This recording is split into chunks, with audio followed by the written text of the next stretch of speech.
Here's your daily dose of history. These events happened on June 15th.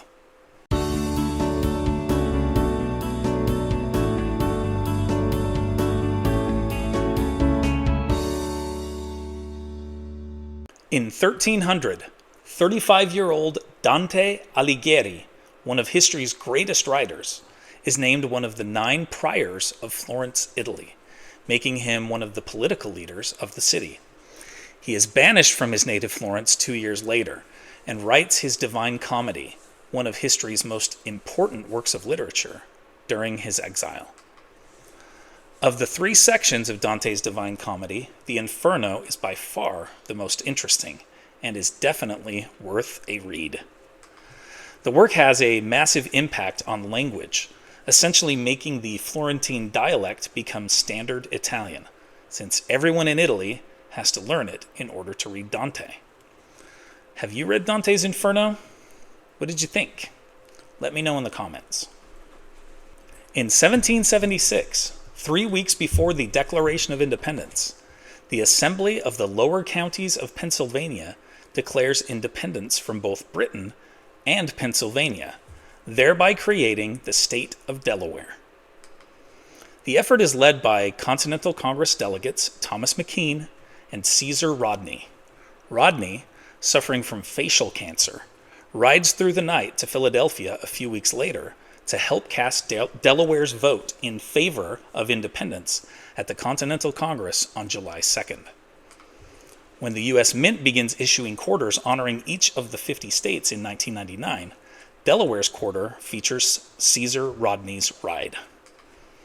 You could make the argument that there were, in fact, only 12 original colonies and not 13, since Delaware was never officially a British colony.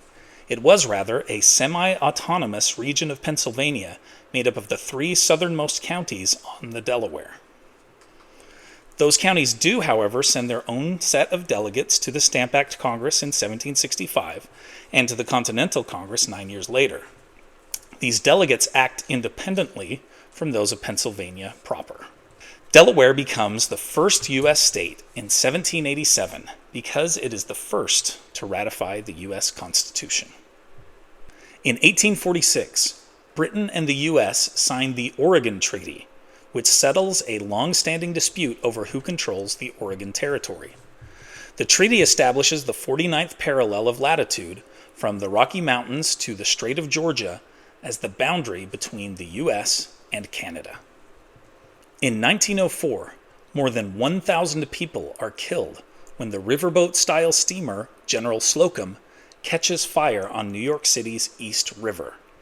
The fire starts in a storeroom, and the incident is one of the worst maritime disasters in U.S. history. In 2022, 67-year-old John Hinckley Jr., the man who shot U.S. President Ronald Reagan in a failed assassination attempt in 1981, is fully released from custody after 41 years. Before undergoing surgery to remove the bullet, the seriously wounded Reagan famously quips to the medical staff, "I hope you're all Republicans." Police officer Thomas Delahanty, Secret Service agent Tim McCarthy, and White House press secretary James Brady are also wounded. Brady's injuries are the most serious, leaving him with slurred speech and partially paralyzing him, requiring the use of a wheelchair for the rest of his life. Brady becomes a gun control advocate, lobbying for stricter measures that are signed into law in 1993 and are known as the Brady Bill. Brady dies in 2014 at age 73. His death is ruled a homicide, caused by the gunshot wound he received 33 years earlier in 1981. John Hinckley Jr. was found not guilty by reason of insanity and spent decades in a psychiatric hospital before being granted a limited release in 2016. Please remember to check out Today in History in my Teachers Pay Teacher store. There's a link in the description. Which of these events did you find most interesting? Please let me know in the comments. Also, I would truly appreciate it if you would like this video and subscribe to my channel. Also, there are more great Mr. Lewis videos here and here. Thanks for watching.